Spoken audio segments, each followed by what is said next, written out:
Vamos a hacer esta pequeña valoración que nos solicitaron algunos compañeros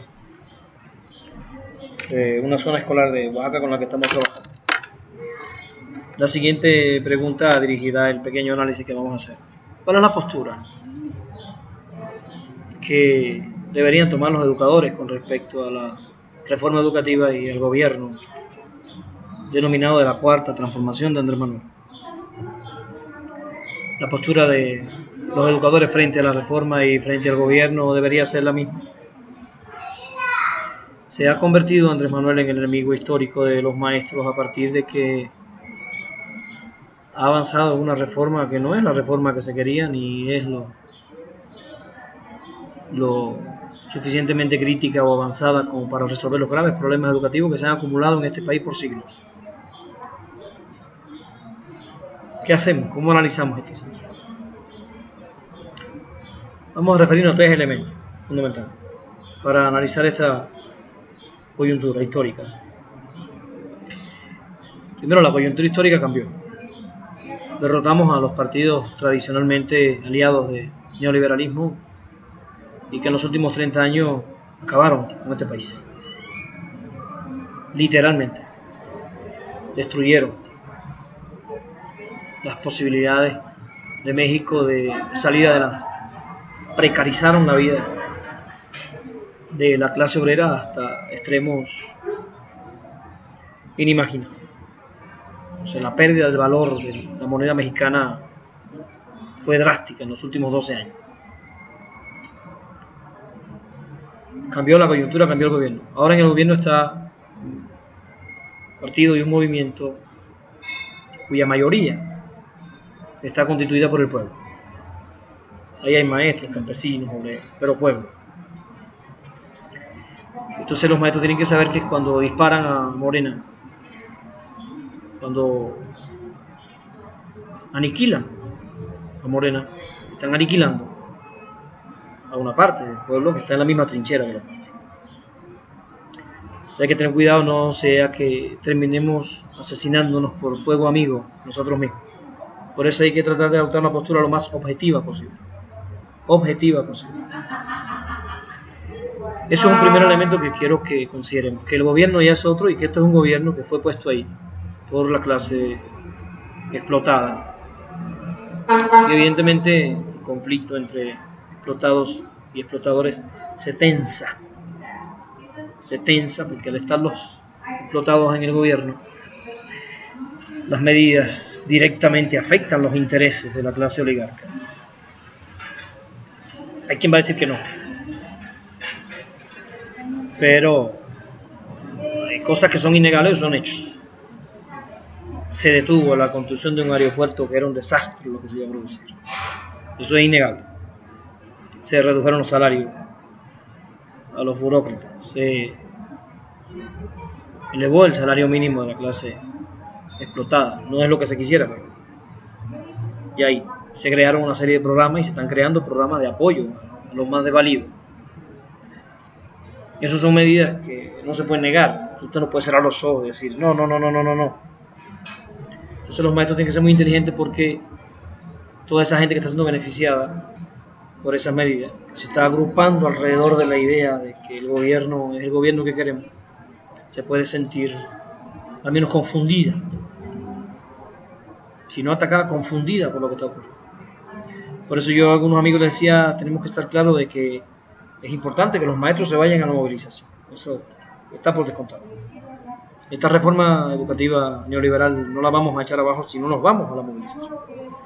Porque está claro que una parte del gobierno, y ese es el segundo elemento que quiero que se considere. Este gobierno el pueblo lo llevó ahí, pero una parte del gobierno no es pueblo, una parte del gobierno es oligarquía, una parte de ese gobierno está formado por las fuerzas de derecha que se sirven de la nación y que no sirven a la nación. Eso es innegable. Entonces se estaba produciendo una batalla de ideas, incluso a nivel de parlamento, a nivel de congreso, donde hay dos grandes fuerzas, la clase obrera y la clase explotadora, tratando. Y en medio de esto estamos nosotros luchando por los derechos de los maestros.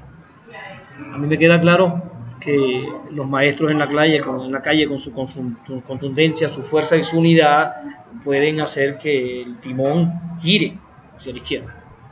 Eso es importante, porque este gobierno que pusimos ahí necesita tener detrás, ¿no?, la fundamentación histórica de sus decisiones, y eso es el pueblo organizado, movilizado, y por eso hay que echar abajo esta reforma.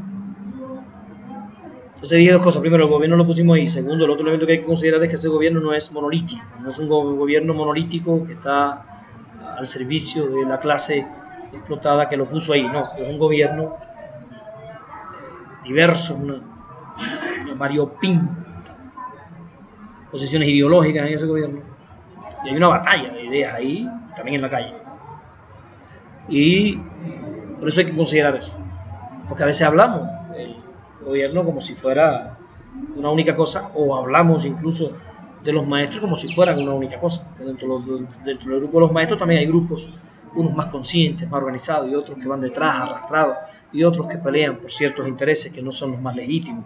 Eso se da, por supuesto, porque eso son herencias que tenemos de los años que hemos estado luchando dentro del capital, y el capital, por supuesto, nos penetra, nos contamina de todas estas cosas. Y el tercer elemento que yo creo que debemos considerar, que es fundamental, es que hay que definir muy bien que vamos contra la reforma educativa, contra una reforma que lacera a los trabajadores, y que los maestros, en la conciencia que tienen, se dan cuenta que esa reforma educativa pone en peligro el resultado final de todo esto. Porque a mí me queda claro que en 6 años, si no se logra la conciencia histórica necesaria, la gente confundida puede volver a votar por el dinosaurio, como lo llaman ustedes. Por eso tengo una frase que para mí es muy ilustrativa, esa que dice: sin descolonizar la educación, no habrá cuarta transformación. Entonces me queda claro que los maestros tienen que echar abajo esta reforma. Pero creo que es importante en la coyuntura actual darnos cuenta que echando abajo esta reforma, echar abajo la reforma no es lo mismo que echar abajo el gobierno. Creo que debemos considerar que si echamos abajo este gobierno, retrocedemos. De hecho, si con el hacha le golpeamos al gobierno, ¿quién va a sonreír y quién se va a alegrar? Si nosotros aniquilamos este gobierno sin querer, estaríamos trabajando en la trinchera del dinosaurio a su favor, porque él se alegraría, es decir: ¿no vieron? No hay cuarta transformación, todo es lo mismo. Venga, nosotros somos su esperanza. Entonces hay que ser muy precavidos, porque estamos peleando en varias batallas. Estamos peleando contra el imperialismo, que está tratando de hegemonizarse y reposicionarse en este continente. Estamos peleando contra el PRIAN, que está tratando de continuar lucrando a costa del sufrimiento de este pueblo. Estamos luchando además por la unidad de las fuerzas de izquierda, que es algo que no logramos concretar todavía. Y todas estas batallas hay que estarlas viendo, no sea que por concentrarnos en un frente desatendamos el otro, y al final, cuando nos viremos, resulta que echamos abajo todo y ahora el imperialismo acaba de triunfar, porque echando abajo un gobierno como este que tiene México se le haría un favor enorme a la ideología trumpista que está tratando de reposicionarse en este momento. Y cierro con un elemento que a mí me parece contundente: la postura del gobierno de México frente a los intentos de Estados Unidos de justificar una invasión a Venezuela. En mi opinión, ha sido definitoria. México ha salvado, en mi opinión personal, porque México inclina la balanza.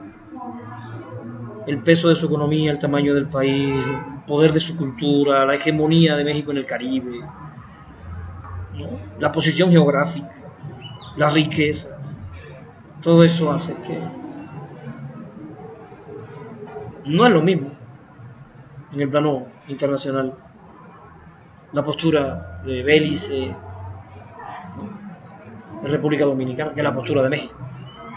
Para este continente no tiene la misma trascendencia. Y por eso cuando México dijo, conmigo no cuenten para agredir a Venezuela, con nosotros no cuenten para opinar, Venezuela tiene que resolver sus problemas, nosotros abogamos porque se resuelvan por la vía pacífica los problemas de Venezuela. México está definiendo una postura continental, que es básica porque una parte importante de los países de este continente se arrodillaron al lado de Estados Unidos y para dispararle a Venezuela. Y mucha gente estaba esperando que México hiciera eso. Y México no hizo eso. México abogó por el respeto al derecho internacional, y eso es una postura muy valiente, porque ustedes, me imagino, que son capaces de considerar de qué tamaño son las presiones que puede hacer Estados Unidos para que los gobiernos de este continente se pongan de su lado a atacar a un hermano latinoamericano. Una experiencia que nosotros tenemos en los últimos 100 años, más de 150 intervenciones de Estados Unidos en nuestras tierras. Nosotros sabemos bien quién es nuestro enemigo histórico. Nosotros conocemos bien lo que significan los Estados Unidos para estas tierras. Entonces la postura de AMLO ha sido, en mi opinión, fundamental. Entonces, yo sé que hay muchas opiniones diversas y he discutido con amigos y con otros menos amigos, y a veces la gente se encona cuando uno dice abrogación, pero con la cuarta transformación. O sea, queremos que se eche abajo la reforma, pero queremos seguir en esta ruta histórica que escogimos. Incluso algunos me dicen, pero esas posturas tuyas son posturas conciliatorias. Bueno, ¿cómo se estableció el gobierno revolucionario socialista de Venezuela? Por vía pacífica, buscando conciliación. No fue por la vía armada. ¿Cómo se estableció el gobierno socialista de Evo Morales? Por la vía pacífica, buscando conciliaciones, buscando unir las fuerzas bolivianas en función de una utopía. Y Evo ha utilizado y ha aprovechado a todas las fuerzas políticas que han querido aportar al proceso. Incluso muchos comerciantes que se quisieron sumar a la revolución bolivariana a ayudar. Se usó el capital social y el capital privado. En Bolivia se privatizaron las cosas que había que privatizar, pero otras no se privatizaron y se sumaron al proceso a ayudar. Entonces yo creo que debemos ser muy cuidadosos, porque podemos terminar tirando al niño junto con la placenta. Les doy las gracias por su atención, por seguirnos en este humilde canal. Nos vamos y nos vemos.